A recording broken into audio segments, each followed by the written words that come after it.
नमस्कार दोस्तों, DD red के एक और रिएक्शन वीडियो में आपका स्वागत है। मैं हूं आलोक। तो दोस्तों, अफगानिस्तान और पाकिस्तान के बीच एक बार फिर मामला जो है वो गंभीर हो गया है। दोनों के बीच झड़पें एक बार फिर शुरू हो गई हैं। पाकिस्तान की तरफ से फिर हमला किया गया है, वहां की यूनिवर्सिटी पर हमला हुआ, वहां पे फिर बच्चे मारे गए हैं, लोग घायल हुए हैं, ये सब चल रहा है। और ठीक जैसे ये सब होता है, पाकिस्तान की पूरी मीडिया, जो मेन स्ट्रीम मीडिया है, जो इनके चट्टे बट्टे आईएसपीआर के टुकड़ों पर पल रहे यूट्यूबर्स हैं, वो सब एक लाइन में एक जैसी बातें करना शुरू कर देते हैं कि देखो जी, ये तो भारत का इसमें हाथ है और ये कर रहे हैं, इनको ऐसा कर दिया जाएगा, वैसा कर दिया जाएगा। ठीक है, ये सब चालू हो जाते हैं। लेकिन इनको ये बात समझ में नहीं आती कि ये लोग अपनी तबाही खुद उसका इंतजाम कर रहे हैं, और ये आने वाले कुछ सालों में आपको इसका अंदाजा लगेगा। वैसे अंदाजा अभी से लगना शुरू हो गया है। इनके हसन निसार हैं, आप लोग तो जानते होंगे, अपना डीएनए टेस्ट करवाने वाले। वो कहते हैं कि मैं तो पता नहीं कहां सेंट्रल एशिया से हूं, जो भी है। खैर, उन्होंने एक कंपैरिजन किया भारत, पाकिस्तान, अफगानिस्तान, श्रीलंका और जैसे ना बिजली की कीमत और एवरेज इनकम का ना, उससे सुनकर आपको पता लग जाएगा कि कैसे पाकिस्तान धीरे धीरे तबाही की ओर बढ़ रहा है। पहले वो क्लिप मैं आपको सुनाता हूं, लगाइए भाई। इस सारी सूरत हाल में बिजली है एक फैक्टर। मैं आपके सामने कुछ फिगर्स रखता हूं। इंडिया में एवरेज इनकम जो है, महाना एवरेज इनकम 1,72,000, और उनका रुपया हमारे रुपए से बहुत तगड़ा है। और बिजली फी यूनिट है ₹2.30। डूब मरो। कौन कौन डूब मरे? बांग्लादेश में एवरेज इनकम जो है महाना 45,500 और बिजली फी यूनिट ₹2.25। अब डॉलर के हिसाब से अगर आप देखें तो इसको आपको कैलकुलेट करने वाला बात बहुत लंबी हो जाएगी। अफगानिस्तान में औसत आमदन जो है 9,900 है, बिजली फी यूनिट है ₹11.70। ईरान की एवरेज इनकम, उनका तो हाल ही बहुत हो रहा है। तो कई साल पहले मैं गया, मैंने पता नहीं $500,000 का नोट दिया, इतना बड़ा शॉपर जो हमारे यहाँ वो ड्राई क्लीनर्स नहीं जिसमें रख के देते, उभर के दे दिया उन्होंने। अच्छा, लेकिन वहां भी ₹8.90। और इस प्यारे इस्लामी जमहूरिया पाकिस्तान में एवरेज इनकम है 37,200 और बिजली फी यूनिट है ₹53.20। इस पूरे खित्ते के सारे ममालिक मैंने गिनवा दिए। सुन लिया आपने? इससे कई सारी बातें समझ में आती। पहली बात यह कि पाकिस्तान अंदर से खोखला हो रहा है। कैंसर ने अब अंदर से असर दिखाना शुरू कर दिया है और पाकिस्तानी मानने को तैयार नहीं कि बीमारी ने उन्हें जकड़ लिया अंदर से। दूसरी बात, भारत या किसी और देश को ना पाकिस्तान को तबाह करने की कोई जरूरत नहीं है, ना किसी को हमला करने की जरूरत है। पाकिस्तान अपनी मौत खुद मर रहा है और ये इसका जीता जागता सबूत है। और ये आने वाले कुछ सालों में आपको और ज्यादा क्लियर हो जाएगा। क्या ये सबूत काफी नहीं है कि वहां के लोगों की जिंदगी कितनी मुश्किल हो चुकी है, जीना कितना मुश्किल है वहां पर पाकिस्तान में? क्या आप अंदाजा लगा सकते हैं कि पाकिस्तान, जो कि एक छोटा सा देश है, वहां पर 1 करोड़ से ज्यादा लोग भूखमरी के शिकार हैं? रिपोर्ट आई है हंगर क्राइसिस लिस्ट में, टॉप 10 में है पाकिस्तानी। ये स्क्रीनशॉट लगा देता हूं, इस पर एक अलग से वीडियो भी बना रखा है मैंने। क्या ये संकेत तो नहीं है कि पाकिस्तान किस तरफ जा रहा है? ये क्लियर इंडिकेशंस हैं कि आप तबाही की तरफ जा रहे हैं। 45% से ज्यादा लोग पाकिस्तान में गरीब हो चुके हैं। गरीब, आधा मुल्क गरीब है। क्या इससे पता नहीं चलता है कि पाकिस्तान कहां जा रहा है? दुनिया के देश अपने देश से गरीबी को मिटा रहे हैं, कम कर रहे हैं। पाकिस्तान अपने देश में गरीबी बढ़ा रहा है। देखिए, चाइना ने अपने ग्लोबल टाइम्स में, कहां पर, मैं उसका स्क्रीनशॉट लगा देता हूं, चाइना ने शेयर किया डेटा। चाइना और भारत दो ऐसे देश हैं जिन्होंने अपने यहां से सबसे ज्यादा गरीबी मिटाई है, सबसे ज्यादा गरीबी कम की है। यह अचीवमेंट है। मैं इसमें चाइना की भी तारीफ करूंगा, चाहे उसका मेथड कोई भी हो सकता है मैं उससे सहमत ना हूं, लेकिन उसने करके दिखाया है, भारत ने करके दिखाया है। और ये यूनाइटेड नेशन से लेके आईएमएफ सारे लोग मानते हैं, जबकि उल्टा पाकिस्तान में क्या हो रहा है? तो आप सोचिए पाकिस्तान किधर जा रहा है। चलिए वीडियो देखते हैं। आपको इल्म है कि पाकिस्तान ईरान और अमेरिका के दरमियान मुज़ाकरात के लिए सालसी का किरदार अदा कर रहा है। पाकिस्तान जो कि इस खिते के अमन के लिए एक भरपूर कोशिशें अदा करता हुआ नज़र आ रहा है और खिते के अंदर एक इंतहाई आम तरीन रोल जो है वो इस वक्त पाकिस्तान की जानब से अदा किया जा रहा है। लेकिन ये तमाम चीज़ें जो है वो पाकिस्तान के अज़ली दुश्मन भारत और पाकिस्तान का नया जो दुश्मन है अफगानिस्तान, इनको हजम नहीं हो रही। और इस तमाम सूरत हाल के अंदर जी पाकिस्तान और नया दुश्मन अफगानिस्तान। अबे वो घोंचू, अबे कुछ पढ़ता लिखता नहीं है क्या तू? मौलवियों की बातें सुनकर आता है। नया दुश्मन बना है अफगानिस्तान। तो जरा कम अकल आदमी इस सवाल का जवाब दियो तू। जाके पता कर कि जब पाकिस्तान बना तो उसको तस्लीम अफगानिस्तान ने कब किया था, कितने सालों बाद किया था। जाके थोड़ा और पीछे हिस्ट्री में जा, तेरे पाकिस्तान के लोगों को लूटने कौन आता था? ये अब्दाली, गोरी, गजनवी जिनके नामों पर तूने मिसाइलें रख रखी हैं अपने देश की, जरा उनकी हिस्ट्री तो पढ़ ले कि वो कहां आते थे, क्या करने आते थे। अबे तुम्हारे बाप दादाओं को इन्हीं अब्दाली, गोरी, गजनवी ने लूटा, मारा, काटा, तुम्हारे पुरखों की इज्जतें लूटी, और तुम कहते हो कि अफगानिस्तान नया दुश्मन है।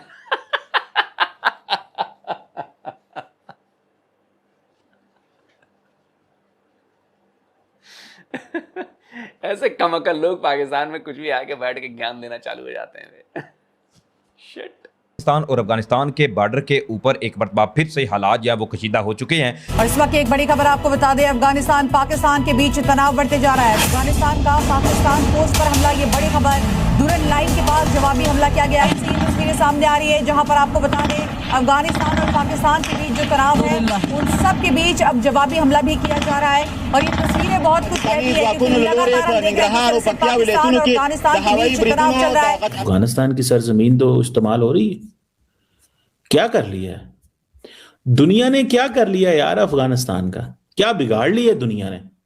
एक पाकिस्तान ही पाकिस्तान है ना, वही कह रहा है ना कि यार हमारे यहाँ पे आप लोग रोज हमले करते हो। बाकी दुनिया क्या कहती है? कुछ भी नहीं कहती, खामोश बैठी हुई है, फर्क ही नहीं पड़ता उनको। दे डोंट केयर, उनको इससे कोई फर्क नहीं पड़ता कि पाकिस्तान जो है वो उस पर हमले हो रहे हैं। देखिए अफगानिस्तान आज उतना ही खतरनाक है जितना 2002 में खतरनाक था, जब सारी की सारी दहशतगर्द जमातें जो हैं वो जब यहाँ पे थी अफगानिस्तान के अंदर, तो तालिबान आते थे, हमले करते थे। डॉक्टर चीमा थोड़ा पीछे जाओ ना, 2002 की बात मत करो। अफगानिस्तान तब भी खतरनाक था जब अब्दाली आपके पुरखों को आके आपकी बैंड बजाया करता था। आपकी माँ बहनों की इज्जतें, मतलब आपके पुरखों में पुराने, उनकी इज्जतें लूटा करता था पूरे इलाके की। खतरा तब भी था जब गोरी आता था, खतरा तब भी था जब गजनवी आता था। खतरा तब से है, आज से नहीं है।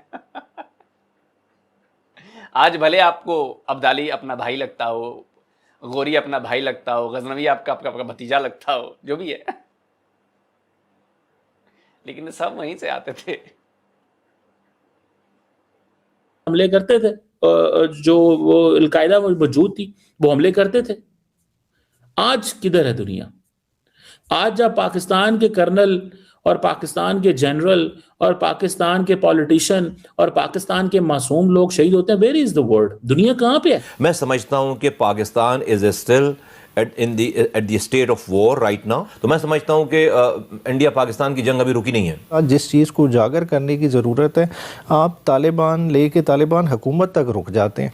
आप इंडिया वाले नेक्सस को जो है ना बार बार नहीं उठाते। बात है कि असल फंडिंग वहाँ से हो रही है। नहीं, मैं ख्वाजा साहब की बात कर रहा हूँ कि मतलब वो उधर तक रुक जाते हैं। बात है वो अफगानिस्तान जाने से पहले भी उन्हीं को उल्टा थ्रेट दे रहे थे, कर रहे थे कि हम ये कर देंगे। या तो डिसाइड कर लें आपने टॉक्स करनी है या आपने हमला करना है। आपने करना क्या है? आपकी अभी तक अफगान पॉलिसी क्लियर ही नहीं है। मतलब स्ट्रेटेजिक डेप्थ कब आपके अगेंस्ट चली गई, उसको अब आपने किस तरह से टैकल करना है, अफगानिस्तान से उसको किस तरह से अलहदा करना है, इसको बड़ा सोच समझ के करना पड़ेगा। ये रेटिकली नहीं हो सकता कि आप एक दिन एक सोच रखें, अगले दिन दूसरी सोच रखें। तो बहुत जालिमाना कार्रवाई है जी, जिसका इंसानियत के खिलाफ एक एक्शन है। ये किसी मजहब के खिलाफ या किसी एक मुल्क के खिलाफ नहीं, ये इंसानियत के खिलाफ ये कार्रवाई हो रही है। और ये टेररिस्ट जो है उसको इस्तेमाल किया जा रहा है। उन वो फोर्सेस जो इनके पीछे हैं, जो प्रॉक्सी स्पॉन्सर कर रही हैं, जो इनको सपोर्ट अबेट कर रहे हैं, और जो पूरा फायदा उठा रहे हैं इस इकोनॉमिक्स के साथ जो टेररिज्म के साथ मतलब खुद जब प्रॉक्सी को सपोर्ट करते हैं तब ये इनका हक है, जब खुद ये किसी और देश में जाकर हमला करवाते हैं प्रॉक्सीज के थ्रू तो ये इनका एक्शन है। दूसरा करे तो रोने लगते हो। अबे मर्द के बच्चे बनो बे, जो काम तुम खुद दूसरे देशों के लिए करते हो तो कोई दूसरा देश तुम्हारे खिलाफ करता है तो मर्द के बच्चों की तरह उससे लड़ना सीखो, उसको कबूल करना सीखो। रो मत, गिड़गिड़ाओ मत कि ये करता है वो करता है। या तो तुम पहले करना बंद करो, उसके बाद कहोगे देखो जी हम तो बिल्कुल पाक साफ हैं, हम तो नहीं करते हैं, हमारे ऊपर ये करते हैं।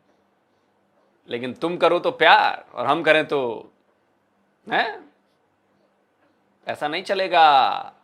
दुनिया बदल गई है, अब कोई सहने वाला नहीं है। तुम हमारे खिलाफ एक पिन चुभाओगे, उधर से पूरा सुआ भोंका जाएगा तुम्हें। और जाओ, जिसको जो करना है कर लेना, चीखते रहो, चिल्लाते रहो। जब प्यार से नहीं सुधरोगे, ठुकाई से ही सुधरो। लतखोर बातें नहीं मानते, लातों की भूत बातों से नहीं मानते। पाकिस्तान वही लातों का भूत है, साथ जुड़ी हुई है। तो ये कोई न मसलक की जंग है न रिलीजन की जंग है, ये बस जंग पाकिस्तान को कमजोर करने की है। और जो इकोनॉमिक्स है या जो फायदा है टेररिज्म का या जो वॉर की जो इकॉनमी है उससे जुड़े रहने का। और अनफॉर्चुनेटली अफगानिस्तान की ये जो सरजमीन है वो इस्तेमाल हो रही है। एक तो पहली बात यह है कि जो ईस्ट और वेस्ट से दोनों अलग बॉर्डर्स है लेकिन एफर्ट एक ही आ रही है। जी हाँ, let me put it like this कि ऑपरेशन संदूर 2.0 यही है जो हमारे खिलाफ शुरू हो चुका है। This is operation Sindoor 2.0, let there be no doubt. ये कोई इंसिडेंट ऑफ वायलेंस नहीं है कि पहले भी चले जी, पास्ट में भी होते थे। पास्ट के वायलेंस के इंसिडेंट्स वर डिफरेंट। आज का जो इंसिडेंट है ये वॉर का हिस्सा बन चुका है। तो इसका इंसिडेंट के सिर्फ रिस्पांस नहीं जाना टेक्टिकल लेवल पे, इसका आपने जिस तरफ अभी इशारा किया कि ये ऑपरेशनल स्ट्रेटेजिक लेवल पे रिस्पांस जाना है टू बोथ द स्टेट्स जो इनको हमारी तरफ भेज रहे हैं, टू अफगानिस्तान एंड इंडिया। तो वो ऑफ कोर्स स्ट्रेटेजिक लेवल पे वो रिस्पॉन्सेज जाएंगे और हमारी डिप्लोमेसी को अब ये चीजें लेकर जानी होंगी। आजकल जो पाकिस्तान और अफगानिस्तान की टेंशन चल रही है, तो इसलिए ये सवाल मेरे ज़हन में आया है कि कभी हमारे जो इस वक्त अफगान तालिबान हैं उन्होंने अखंड भारत के इशू पे इंडिया से बात नहीं की, वो ड्यूरेंट लाइन पर हमसे बहुत बात करते हैं। ये तो पाकिस्तान को, बांग्लादेश को, इवन अफगानिस्तान को भी इस बात का एहसास रहना चाहिए कि वो आपके वजूद को तस्लीम नहीं करते। अब आपका सवाल आ गया कि आपने कहा कि अफ़गानिस्तान के जो तालिबान हैं, देखिए तालिबान तो इस वक्त बदअहदी की ऐसी मिसाल कायम कर रहे हैं जो उसका भारत को भी पता चलना चाहिए, भारत को पता होगा। क्योंकि उन्होंने, अगर आपको याद हो तो एक किताब थी क्या, माई एनिमीज़ एनिमी, जी ठीक है जी, अविनाश पलिवाल की जी, उसके फलसफे की रूह से ये उनके साथ जुड़े हैं और भारत भी इसी वजह से। और इस किताब में अविनाश पलिवाल ने ये भी एतराफ़ किया है कि इंडिया जो है वो टीटीपी को और बीएलए को पैसे देता है। बिल्कुल, इंटेलिजेंस दोनों मुल्कों की इंटेलिजेंस आपस में तावन करती रही है। और अच्छा, मैं आज किताब लिख देता हूं और एक किसी में बोल देता हूं कि हामिद मीर इसको फंडिंग करते हैं और एक जो ये 2-3 जनाब बैठे हुए हैं ये लोग भी अलग अलग जगहों से फंडिंग करते हैं। मान लेंगे या बात? मान लेंगे बात? और सिर्फ यही नहीं, और भी बहुत सारे सबूत है। चक हैगल का मैंने इसके अंदर लिखा है कि वो जो सेनेटर थे, बाद में सेक्रेटरी ऑफ डिफेंस रहे, उन्होंने ओक्लाहोमा यूनिवर्सिटी में एक बयान दिया था कि for years India has finance trouble in Pakistan. तो ऐसी बात नहीं है, वो उसका सबूत तो बहुत हैं। लेकिन तालिबान जो हैं, इसलिए मैं उनका कह रहा हूँ कि उन्होंने बदअहदी की है क्योंकि पाकिस्तान ने अगर उनकी को मदद की थी, उसका सिर्फ और सिर्फ एक मकसद था कि अफ़गानिस्तान में अमन आ जाए किसी तरीके से। क्योंकि हम नहीं चाहते, हमारा मशरकी सरहद हमारी वो ठीक नहीं है और उनकी अज़ाइम भी ठीक नहीं है, तो कम से कम मगरबी सरहद ठीक हो जाए। लेकिन आपने देखा कि वो अपना कोई अहद पूरा नहीं, ये उनका जो मकसद कुछ और है, दोनों का, भारत का भी और तालिबान का भी। और पाकिस्तान का वजूद दोनों को ही खटकता है। भारत का तो ये है कि जो हमारा खंड भारत है, ये सारा का सारा मुल्क ही हमारा होना चाहिए। और तालिबान का ये है कि दरियाए सिंध तक जितना इलाका ये हमारा होना चाहिए। गोया पाकिस्तान के लिए इन दोनों ममालिक के साथ एक मैक्सिमम जो हम ले सकते हैं ना, वो पीसफुल को एग्जिस्टेंस है, पुरअमन बकाए बाहमी, उसके लिए भले कोशिश करते रहे। तो ये उनको हालांकि पता है अफगान तालिबान को कि अखंड भारत के नक्शे में अफगानिस्तान शामिल है और वो पूरे का पूरा अफगानिस्तान इंडिया में शामिल करना चाहते हैं जी। तो इस पर उन्होंने कभी कोई एहतजाज नहीं किया इंडिया से? नहीं, अभी नहीं किया। जब वक्त आएगा, उनका ख्याल है कि वक्त आएगा तो वो करेंगे, पर मेरा ये ख्याल है कि अभी तो भारत कभी भी, मैं आपको इस बात की गारंटी देता हूं, भारत कभी भी ना पाकिस्तान को अपने अखंड भारत में शामिल करेगा, ना बांग्लादेश को करेगा, ना अफगानिस्तान को करेगा, नहीं करेगा। नेपाल का सवाल ही पैदा नहीं होता। नेपाल एक आजाद देश है, एक इंडिपेंडेंट देश है, इंडिपेंडेंट रहेगा। वो पहले भी इंडिपेंडेंट था, वो आगे भी इंडिपेंडेंट रहेगा। भारत की तरफ से फुल सपोर्ट रहेगा।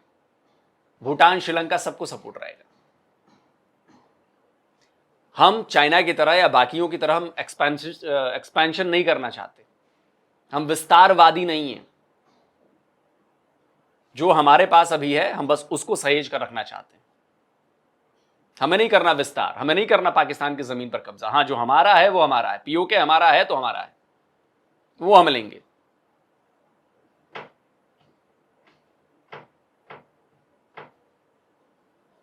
अक्साई चिन्ह हमारा है तो हमारा है, ये याद रखना चाहिए। कि अभी तो उनका ख्याल है कि पाकिस्तान और भारत आपस में दुश्मन है, तो दुश्मन का दुश्मन हमारा दोस्त होगा। हमारे लिए बहुत एक लम्हा फ़िक्रिया है कि हमने इन लोगों की मदद की सिर्फ और सिर्फ अफ़गानिस्तान की आवाम की खातिर। और देखें, ये पाकिस्तान भी मेरा ख्याल है अब आहिस्ता आहिस्ता समझ रहा है कि अफ़गानिस्तान को एक आज़ाद मुल्क के तौर पर तसव्वुर करें, उनको अपने मामलात खुद ही तय करने दें।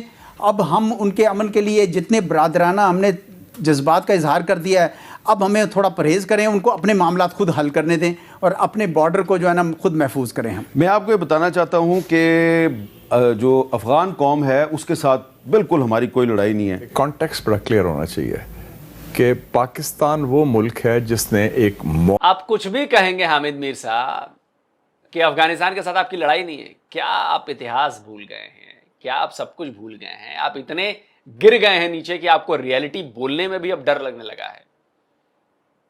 आपकी अफगानिस्तान से कोई लड़ाई नहीं है। तो जिस दिन तालिबान ने कब्जा किया था, नेक्स्ट डे आपके आईएसआई के चीफ क्या करने गए थे वहां पे? चाय पीने। चाय की प्याली के साथ, कप के साथ वो तस्वीर छपी, आज भी याद है मुझे। लगाइए भाई जरा वो तस्वीर, लगाइए, दिखाइए। करने क्या गए थे वो? नेक्स्ट डे क्या करने गए थे? हैं?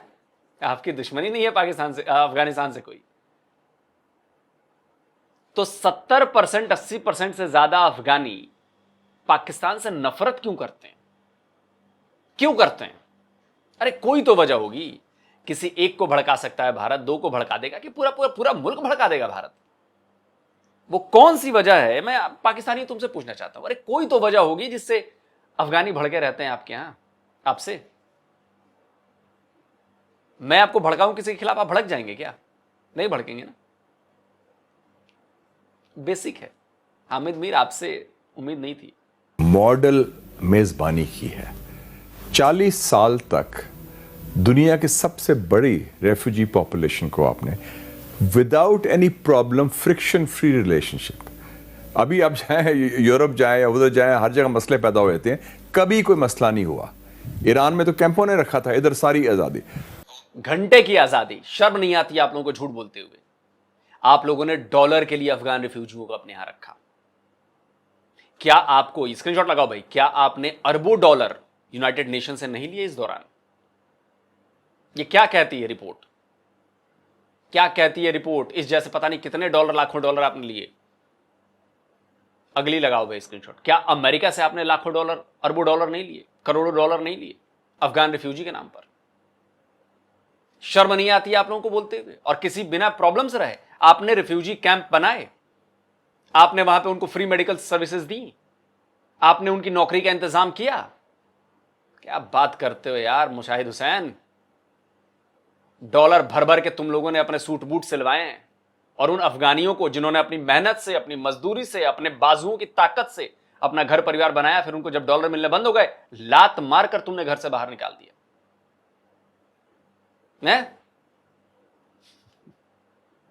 तुमसे बड़े कमीने नहीं हो सकते कोई। पाकिस्तानी कौम से बड़ी कमीनी कौम नहीं हो सकती दुनिया में कोई। और दूसरा, जो तालिबान रजीम अभी इन पावर है, अगर पाकिस्तान जैसे भी था पीछे पुष्पनाई ना होती तो they would not have been in power. तो अभी तो ये वाजे हो गया है कि इतना जो इस वक्त जो रूलिंग फैक्शन है काबुल का, कि उनके या तासुब इतना है या बुग़्ज़ इतना है या उनमें दिल में कोई सेंटिमेंट्स है कि वो उन लोगों के साथ मिल पड़े हैं जो 30 सालों से उनको डीमोनाइज कर रहे हैं। उनका सारा था कि जी ये Islamic extremism, Islamic fundamentalism, anybody with a beard, और तालिबान को तो वो समझते थे बिल्कुल वर्स्ट एग्जाम्पल ऑफ दैट। और ख़ास तौर पे फिर जो दौरा भी हुआ वज़ीर ख़ारजा का अफ़गानिस्तान के, तो वो बड़े एक अफसोसनाक पहलू था कि वो उन्होंने इंडियन प्ले बुक ले ली, ख़ासकर पानी के इशू के ऊपर और दूसरे इशूज़ के ऊपर, कि वो उस हद तक वो दुश्मनी में जाने को तैयार हैं। तो एक बहुत अफसोसनाक पहलू है। आपके ख्याल में जो अखंड भारत है ये ड्यूरेंट लाइन से बड़ा इशू है? नहीं, वो तो कहते हैं ना कि अफगानिस्तान शुड नॉट एग्जिस्ट। ये तो बॉर्डर तो बहुत छोटी बात रहेगी ना। वो तो कहते हैं आप हमारा सूबा है, आप हमारा हिस्सा हैं, आपका वजूद नहीं होना चाहिए। अच्छा, इसमें आपको याद है, आपने जिक्र भी किया है एजाज साहब अपनी किताब में, कि एक शुद्धि तहरीक भी चली। छोड़ो यार, अब बंद करो इसको यार, बंद करो, वीडियो हो गया। ये देखिए, अब ये नया नैरेटिव, एक नया झूठ फैलाने की कोशिश पाकिस्तानी मीडिया ने शुरू कर दी है अफगानियों में भारत के प्रति नफरत भरने की, कि भारत तो तुम पर कब्जा कर रहा है। भारत कह रहा है कि अफगानिस्तान तो एग्जिस्ट ही नहीं करना चाहिए। ओ भैया, अफगानिस्तान आज से एग्जिस्ट नहीं है मिस्टर मुशाहिद हुसैन। अफगानिस्तान हमारे महाभारत काल से दसियों हजार साल पहले से एग्जिस्ट करता है, और अफगानिस्तान, पाकिस्तान शायद बर्बाद हो जाए, तबाह हो जाए, इस दुनिया से एग्जिस्ट ना करे, लेकिन अफगानिस्तान तब भी एग्जिस्ट करेगा। मुशाहिद हुसैन, आपको थोड़ी सी मैं हिस्ट्री की ना क्लासेस दे देता हूं। अफगानिस्तान का रिलेशन भारत के साथ हजारों साल पुराना है, सिविलाइजेशनल रिलेशन है। हमारी जो किताब है ना महाभारत, उसमें इसका जिक्र है अफगानिस्तान का। आज जिसे आप, भाई स्क्रीनशॉट लगाओ, आप जिसे कांधार कहते हो वो गांधार हुआ करता था, नाम बदलते बदलते कांधार हो गया। वहां की राजकुमारी से हमारे देश के राजा की शादी हुई थी। भारतवर्ष के राजा थे दुर्योधन के पिताजी धृतराष्ट्र, उनकी शादी हुई थी। छोड़िए, बहुत पुरानी बात हुई, नई बातों में कहता हूं। अफगानिस्तान के लोग हमारे यहां बहुत सुकून से आते हैं, बिजनेस करते हैं, और आज से नहीं कर रहे, हजारों साल से कर रहे हैं। मॉडर्न जमाने की किताबों में जिक्र है, काबुली वाला बहुत फेमस है, रविन्द्रनाथ टैगोर की कहानी, उसमें वो काबुली वाला अफगानिस्तान से ही आता है। जब हम बच्चे थे तब से वो कहानी पढ़ रहे हैं, वो तो पता नहीं कब की कहानी है। तो ये जो आप नैरेटिव बनाने की कोशिश कर रहे हो ना, कि अफगानियों के मन में भारत के प्रति नफरत भरो, क्योंकि ये कहो कि भाई भारत तो चाहता ही नहीं कि अफगानिस्तान एग्जिस्ट करे। भारत कभी भी किसी भी के लिए भी ये नहीं चाहेगा कि वो एग्जिस्ट ना करे, इवन पाकिस्तान के लिए। तो अफगानिस्तान तो छोड़ ही दो। अगर कोई मुझे अफगानिस्तान से देख रहा है तो प्लीज मुझे आप बताएं कमेंट करके कि क्या भारत ने कभी आपको ऐसे महसूस कराया कि हम अफगानिस्तान को एग्जिस्ट ही नहीं करना देना चाहते, या अफगानिस्तान पर हम कब्जा करना चाहते हैं, या अफगानिस्तान को हम अपने में मिला लेना चाहते हैं? नेवर। दोस्तों, आप क्या कहते हैं कि देखिए नया नैरेटिव बनना शुरू हो गया, इसीलिए काउंटर करना बहुत जरूरी है। पाकिस्तान चाहता है अफगानिस्तान को कब्जा करना, पाकिस्तान चाहता है अपना 5वां सूबा बनाना अफगानिस्तान को, और यह हर अफगानी को पता है। मेरे अफगानी भाइयों, अगर आप देख रहे हैं वीडियो, आप कमेंट करके बताइए क्या मैं ये बात गलत कह रहा हूं? क्या पाकिस्तान अफगानिस्तान को अपना 5वां सूबा नहीं बनाना चाहता? क्या पाकिस्तान ये नहीं चाहता कि हर अफगानिस्तान का हर फैसला वो करे? कमेंट करके बताइएगा। जल्दी मिलता हूं एक और नए वीडियो के साथ। नमस्कार, जय हिंद।